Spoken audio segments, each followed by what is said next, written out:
Huh? Yeah. We took all that garbage there to our house.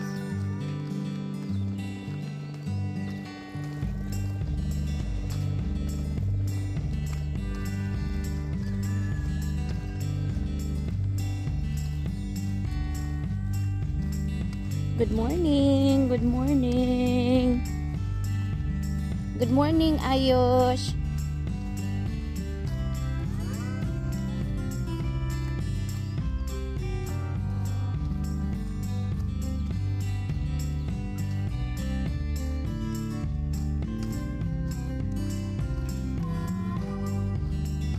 Ano ba yung nangangati niyang paa?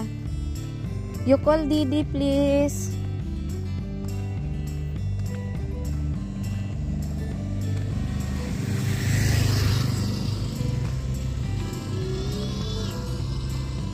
Ngunit tingog sa kabuntagon din, guys. Didi, you call. Didi.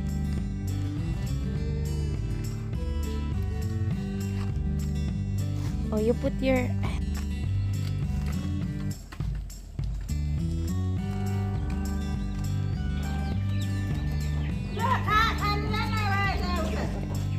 Kalinis lang natin kahapon, guys. Oh.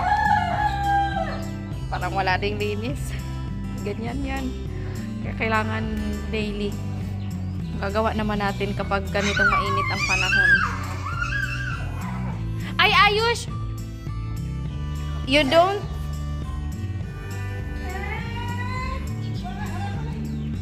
Yung magagalit na ako pero English eh. Sandali nga. Wag mo kasing habulin. Alam mo na natuwak na yan siya ng ano eh. You check some eggs? I don't know. Check. Where's the eggs? Ito pala yung ano nilutong lamang loob na kalabaw ni Ama kagabi, guys. Marami. Ayan. Pangulam pa nila to ngayong umaga. Grabe sa Cebu, no? Bagong masarap. Titikman ko din yan mamaya. What's that? Ice cream? Yan na lang muna ice cream mo sa ngayon.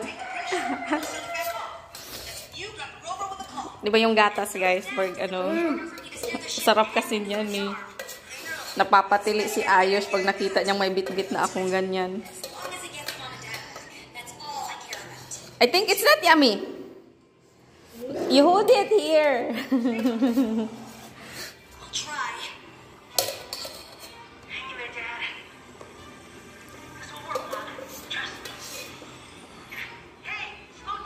Yan si Ayush, guys, excited. What is that?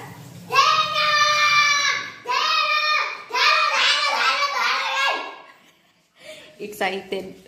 Pinagluto siya ni Gubinda ng dero. Yan yung kinain niya kagabi, di ba? Kaninang umaga, naghanap na naman siya. Hindi ako maalam magluto kasi niyan. Yung wheat na sinaing. Tingnan mo, natapon. Si Gubinda nagluluto. Ayo! Diyan na naman sila. Sabi ni Ayush.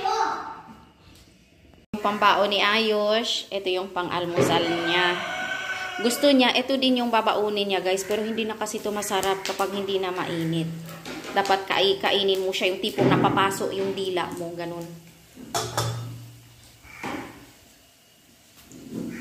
So, ayun na siya, guys. Yan na, luto na yung ating gyero or sinaing na wheat. Parang feeling ko, guys, familiar ba kayo dun sa African na kinakain nila na fufu? Pero hindi naman yun made of wheat eh. Parang ano ba yung basta mga any starchy foods yung sa kanila na ginagawa. Starchy din naman tong ano eh, wheat. Siguro kasi may wheat din. Pero parang ito yung Nepali version of fufu. So tatapatan natin ng electric fan, guys, kasi super init niyan. Hindi yan talaga kinukutsara actually ng mga Nepali. Anuhin lang yan. Kakamayin, bilutin. Masarap. Lalong nagpapasarap yun, guys. Tapos mga oily na pagkain. Yung ipapares. Marami ako nakikita, guys, nagmumukbang ng fufu. Ganun na ganun yung itsura talaga. Sarap siya. Pero ang pares ni Ayos ay tinola. Mainit din yung sabaw ng Tinola, not sinigang. That's not sinigang. Sinigang is sour soup. This is not sour. What will you say? No, what will you say? Perfect. Perfect.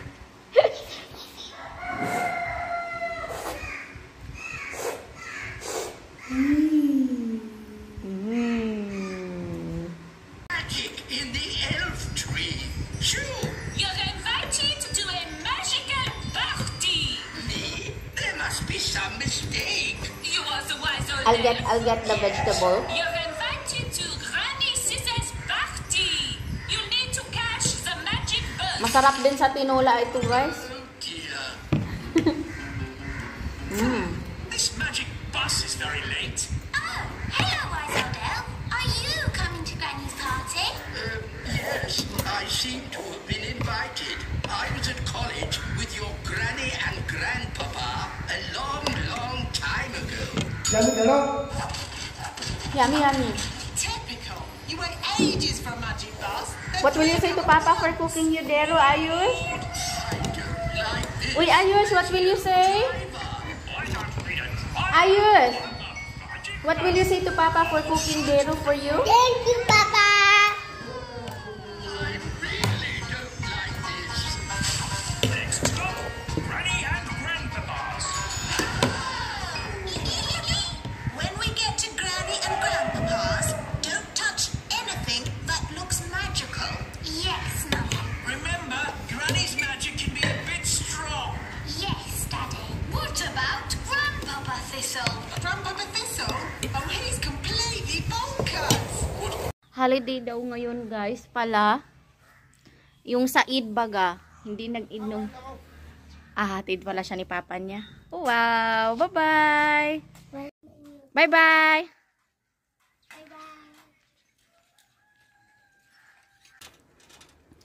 So, susundo na tayo, guys.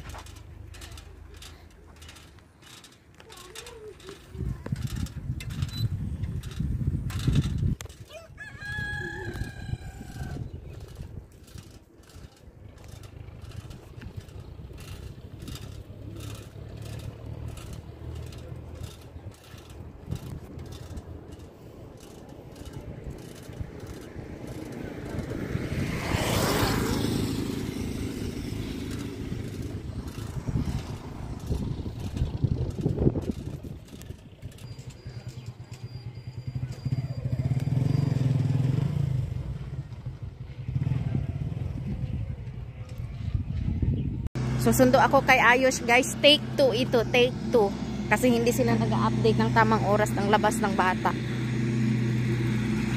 So 3 o'clock na ngayon ang labas ni Ayush, guys. So 2:45, pupunta na ako, susunduin siya dun sa sunduanan ko sa kanya. So nawaw, mali na naman ako, guys, dun sa nagbusina kanina. 2 beses. Akala ko bus na ni Ayush. Akala din dito ng ng Taylor na yung bus na yun ni Ayush. Hindi pala. Yung tracking pala na naghahakot ng balas.